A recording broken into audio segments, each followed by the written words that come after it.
그리고 오늘 사도행전 4장 1절에서 22절까지 말씀을 함께 봉독을 했고요. 우리 이 말씀 가지고 아무도 그들을 막을 수 없다라고 하는 제목으로 우리 하나님의 말씀 증거하겠습니다. 보행 장애자 사건의 연속입니다. 그 사건이 굉장히 지금 요긴하게 쓰이고 있죠.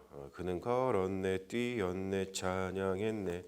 우리 이렇게 찬양을 지어서 부르게 되는 그 사건, 그 사건이 엄청나게 지금 요긴하게 쓰임을 받는 것을 볼 수가 있어요. 보행 장애자 사건이 성전에 모인 그 일반 사람들에게 복음을 전할 기회를 준 것뿐만이 아니라 지금 보면은 산헤드린 공회의 이 고위 당국자들하고 이렇게 대결을 벌일 수 있는 그런 기회를 주고 있는 것을 볼 수가 있습니다. 사실 이 장면이 굉장히 드라마틱하고 또 굉장히 긴장감이 흐르고 또 궁금증을 자아내는 그러한 장면이죠. 원수가 외나무 다리에서 만난 그런 격의 장면입니다. 그래서 만약에 이 사도행전을 아주 멋지게 드라마 같은 걸로다가 만들어서 넷플릭스에서 방영을 한다면 아마 이 장면이 방영되는 그 횟수가 시청률이 갑자기 막 올라가는 그렇게 아주 드라마틱한 그런 장면을 담고 있는 그런 말씀입니다. 이 산헤드린 공회가 소집이 되고 있죠. 예전에도 얼마 몇 주 전에도 예수님이 이제 그 처리 문제를 놔두고서 산헤드린 공회가 소집이 돼가지고 결국에는 예수님을 십자가에 못 박는 일을 공회에서 했습니다만 사실 이 산헤드린 공회에 관련돼서는 좀 웃지 못할 그 해프닝이 좀 있죠. 지금 현대에 벌어지고 있는 일, 특별히 이제 우리 기독교의 어떤 정통성을 굉장히 위협하고 있는 이제 한국의 이단이라고 하는 신천지에서 벌어지는 일들이죠. 신천지가 사도신경을 부정하고 거부합니다. 그래서 그것을 물어봤죠. 왜 니네들은 사도신경을 거부하고 부정하냐? 이제 그렇게 이야기했더니 자기들은 성경만 믿는데요.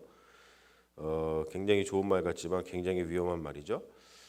왜 사도신경을 거부하냐 그랬더니 사도신경에 보면은 거룩한 공회를 믿는다고 나오잖아요. 거룩한 공회. 근데 그들이 뭐라고 대답을 했냐면 예수님을 죽인 이 공회, 산헤드린 공회를 거룩하다고 사도신경에서 이야기를 하기 때문에 사도신경을 우리가 비판하고 거부한다.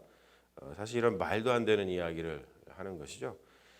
사도신경에서 이야기하는 거룩한 공회는 Catholic Universal Church, 그렇죠?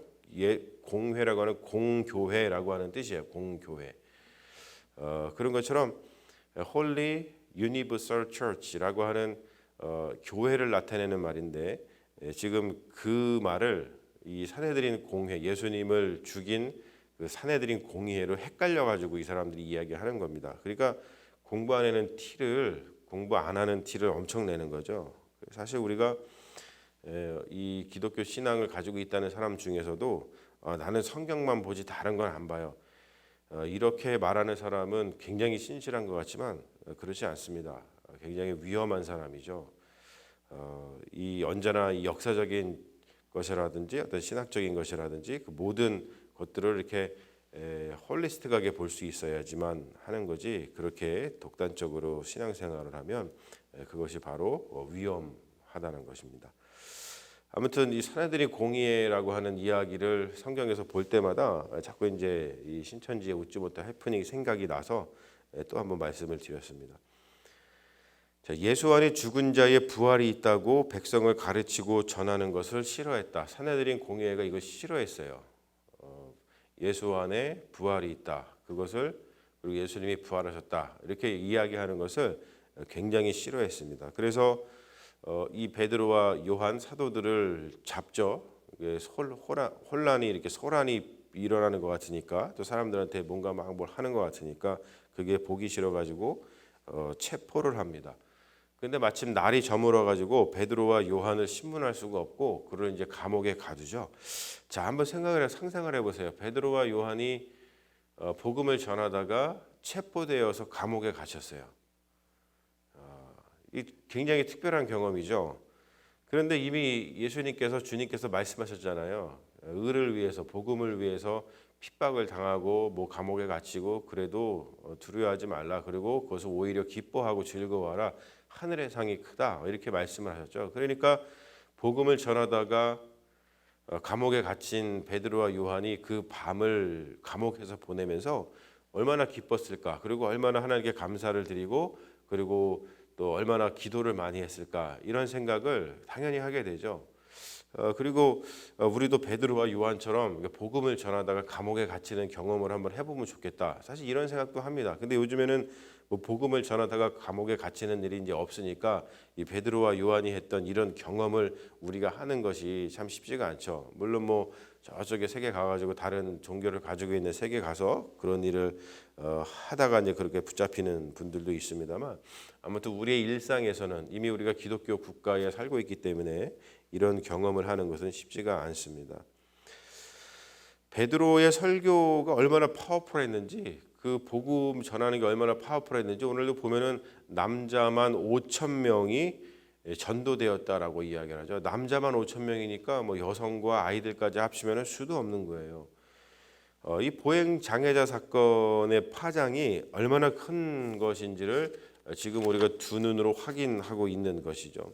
자, 이 일로 이 보행 장애자 사건 때문에 벌어진 이 일로 산헤드린 공회가 소집될 정도로다가 아주 큰 파장을 불러일으킨 사건인 겁니다.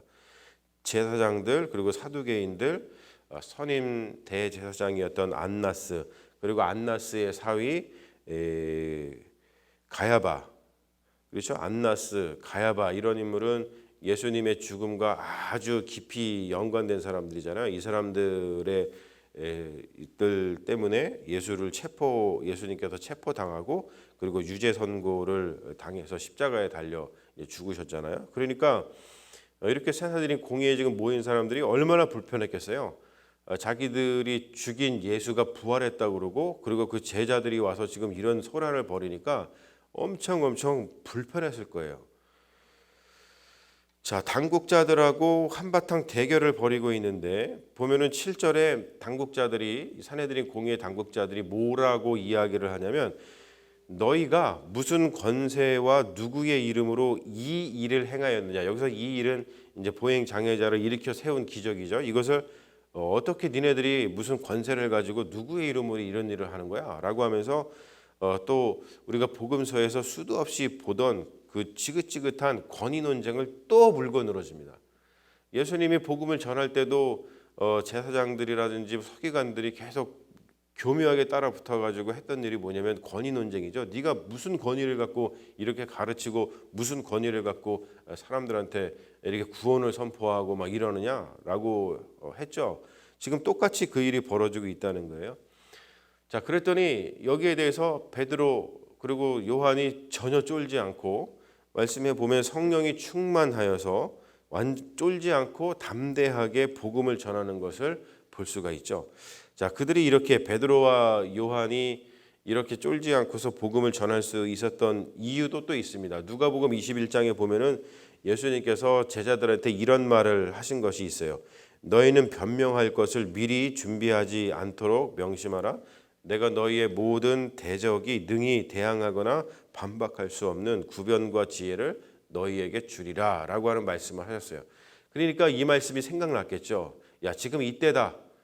그리고 이 사람들 앞에서 이 고위 당국자들 앞에서 하나님께서 분명히 우리에게 지혜를 주셔서 지금 이 사람들이 이런 질문을 했는데 너희가 무슨 권세와 권위와 누구의 이름으로 일을 했느냐라고 질문했을 때 거기에 대해서 이 질문한 사람들이 이 반박하지 못할 만한 그 말을 할 수 있도록 성령님께서 그리고 주님께서 우리에게 말씀을 주실 것이야라고 믿었겠죠. 근데 정말 그랬습니다.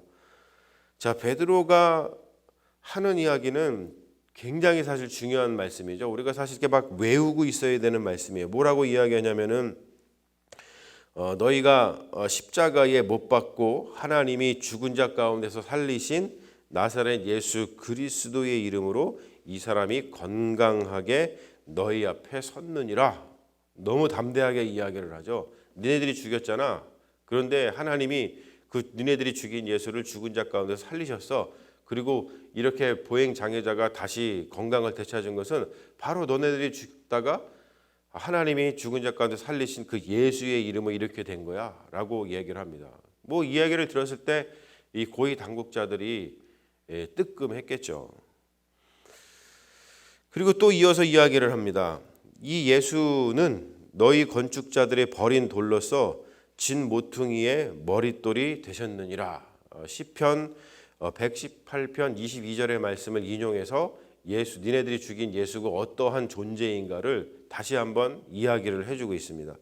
그리고 너무나 중요한 이야기를 하죠. 12절 말씀, 다른 이로서는 구원을 받을 수 없나니 천하 사람 중에 구원을 받을 만한 다른 이름을 우리에게 주신 일이 없느니라.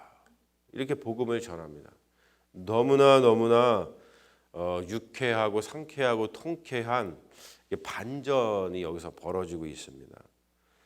한마디로 뭐냐면 아무도 그들을 막을 수 없는 거예요.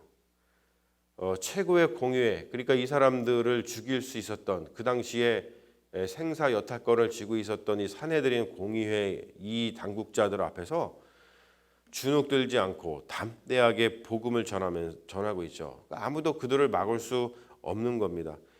베드로와 요한의 기계가 대단하죠. 여러분 이것을 우리가 좀 보면서 저는 이 말씀을 볼 때마다 그런 생각을 해요. 우리가 믿는 이로서 그리스도인으로서 이 베드로와 요한이 가졌던 이 기계를 우리가 좀 너무 상실한 거 아닌가? 그런 생각을 해요. 우리 기계를 보십시오. 너무나 대단하잖아요. 예수를 믿는 자의 어떤 기계, 성령 충만한 자의 기계. 여러분 이런 기계가 있으면 우리가 못할 일이 뭐가 두렵겠어요. 그렇죠? 학문이 없는 범인으로 알았다가 이 산헤드린 공의의 당국자들이 고위 당국자들이 아주 큰 코를 다치죠. 예수를 죽였는데 그 예수와 함께 있었던 것을 알고 베드로와 요한이, 그리고 또 무엇보다도 병 나은 사람, 즉 뭐냐면 보행 장애자, 다시 걷게 된 그 사람이 함께 서가지고 있는 것을 봤어요. 그래서 비난할 수가 없었습니다. 뭐라고 반박을 할 수가 없었어요. 그래서 공의회 사람들이, 이 당국자들이 사도들을 붙잡아서 겁박을 하죠. 겁박을 하는데 뭐라고 겁박을 하냐면 예수의 이름으로 말하지도 말고 가르치지도 마라, 이렇게 겁박을 합니다. 그랬더니 이 사도들이 마지막 한 방을 날립니다. 이게 아무도 사도들을 막을 수 없는 거예요. 지금 뭐라 그러냐면 너희 말을 듣는 것이 하나님의 말씀을 듣는 것보다 옳은가 판단하라. 우리는 보고 들은 것을 말하지 아니할 수 없다. 이렇게 반박을 합니다. 대단한 거예요, 여러분. 우리가 이 말씀을 보면서 그래, 우리도 좀 이런 기계가 있어야 되는데, 우리도 이런 담대함이 좀 있어야 되는데, 우리가 원래는 호랑인데 우리가 지금 고양이처럼 이렇게 살고 있는 거 아닌가? 이런 생각을 하게 하는 하나님의 말씀이라고 생각을 합니다. 그래서 우리가 이 말씀을 보면서 다시 한번 우리의 신앙의 어떤 기계들을 생각을 해볼 수가 있죠. 자, 이 체포와 석방의 이 사건을 통해서 어떤 일이 사실 벌어진 거냐면 그 뒤에 있는 그 아주 중요한 의미는 뭐냐면 이 새로운 종파, 유대교에서 생긴 이 새로운 종파, 그리고 나중에 이제 그리스도인이라고 또 그리스도교라고 이제 분리가 됩니다만 처음에는 유대교의 한 종파로서 역할을 했죠. 바로 이 그리스도인에게 아무리 박해를 가해도 뭔가 두려워할 만한 능력이 이들에게 있구나라는 것이 드러났어요. 이들을 웬만해서 그 잘못 건들면 안 되겠구나. 이러한 일이 있다는 것이죠. 사실 여러분 이것도 지금도 굉장히 중요한 거예요.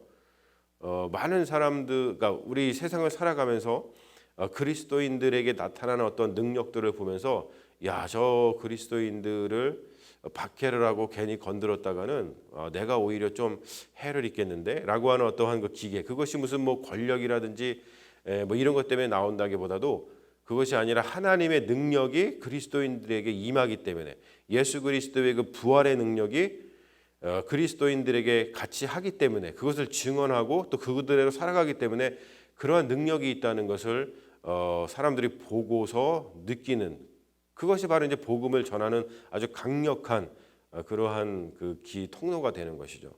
그리고 또 한 가지는 뭐냐면 이 당시만 해도 예수가 십자가에 못 박혀 죽었기 때문에 예수를 믿는다고 하는 것, 예수를 따른다고 하는 것, 그리스도인이 된다고 하는 것은 뭔가 좀 마음이 깨름직한 게 있었습니다. 그런데 오늘 이 사건을 보니까 예수의 제자가 되는 것에는 어떠한 위험도 없구나. 오히려 예수의 제자가 되는 것이 저렇게 베드로와 요한처럼 아주 큰 기계를 지니면서 인생을 살아갈 수 있는 아주 놀라운 일이구나라는 것을 사람들이 이 체포와 석방 이 사건을 통해서 더 사람들이 알게 됐다는 것이죠. 여러분 그게 뭡니까? 이게 뭐예요? 뭐냐면 지금 이 악한 일을 벌이고 있잖아요. 이 공의회가 예수님을 죽인 것처럼 똑같이 예수님을 따르는 사도들을 죽이려고 공의회를 연 건데 악한 일이 벌어진 거예요. 근데 하나님께서 그 악한 것을 들어서 선하게 복음 전파하는데 하나님께서 쓰셨다라고 하는 겁니다. 놀라운 섭리가 여기에 드러나고 있습니다. 마지막 구절이 이렇게 끝나고 있어요. 이 표적으로 병 나은 사람은 40여산해야 되었더라라고 이야기를 합니다. 그 말은 뭐냐면 빼박 증거라는 거예요. 이 사람이 옛날부터 한 25년 넘게 보행 장애자로 살아가다가 예수의 이름으로 다시 건강을 되찾게 된 그 증거는 빼도 박을 수 없는 증거이기 때문에 이 산헤드린 공의회가 사도들을 더 이상 가두어둘 수 없고 석방해 주게 되었다라고 하는 결론을 지금 내고 있습니다. 여러분 오늘 이 말씀을 통해서 우리가 반드시 배우고 또 우리 삶 속에 실천해야 될 것은 뭐냐면 예수 믿는 자들의 그 기계에 관한 겁니다. 우리가 좀 이런 기계가 있어야 돼요. 이런 기계가 있어야지 이 험난한 세상 가운데서도 우리가 신앙을 잃거나 내가 신앙을 가지고서 살아가는 것이 뭐가 자꾸 의심하거나 또는 그것이 막 축소되어 가지고 내가 그리스도인인 것을 내가 세상에 잘 알리지 못하고 이렇게 좀 나약하고 연약하게 살아가는 그런 그리스도인이 아니라 정말로 사도 베드로와 요한처럼 기계를 가지고 그 누구 앞에서도 정말로 이들은 예수를 그냥 경험했기 때문에 그렇잖아요. 정말 경험했기 때문에 이렇게 담대한 기계를 가질 수 있는 거예요. 우리도 우리의 신앙이 정말로 그 이들처럼 그냥 그 경험이 우리에게 정말 다가온다면 우리도 이런 기계를 안 가질 이유가 없는 거죠, 사실. 그렇죠? 그러므로 여러분 우리의 신앙을 좀 돌아보고 우리도 이런 기계를 당연히 가지고 있는 그리스도인으로서 이런 기계를 가지고 신앙생활을 좀 해야겠다. 이런 기계를 가지고 복음을 전하는 자들이 되어야겠다라고 하는 그 믿음의 결단이 우리들 가운데 있는 하나님의 귀한 말씀이 되시기를 주님의 이름으로 축원합니다. 아멘. 우리 잠시 기도하겠습니다. 아버지 하나님, 보행 장애자 사건을 통해서 놀라운 일들을 행하시고 또 그것을 통해서 우리 사도들이 큰 기계를 보이는 것을 보면서 우리가 도전을 받습니다. 우리도 지금 살아가면서 이들과 다를 바 없는 기계를 가지고 신앙생활을 하며 또 복음을 전하며 살아가야 되는 그리스도인인 줄로 믿습니다. 주님, 우리 안에 있는 이 놀라운 이 경험과 또 이 놀라운 은혜를 기억하게 하여 주시옵시고 우리도 신앙생활하면서 우리가 주님께서 주신 그 은혜와 또 이 놀라운 부활의 경험을 우리의 신앙의 고백으로 삼고 살아가는 그리스도인으로서 이 사도들과 같은 동일한 기계를 가지고 살아가게 하여 주시옵시고 동일한 기계를 가지고 또 하나님 앞에서 우리가 증거하는 삶을 살고 복음을 전하는 믿음의 삶을 살아갈 수 있도록 주님께서 역사하여 주시옵소서. 우리가 담대한 마음으로 복음을 전하는 믿음의 종들이 되게 하실 줄로 믿으며 우리를 구원하신 예수 그리스도의 이름 받들어 간절히 기도합니다.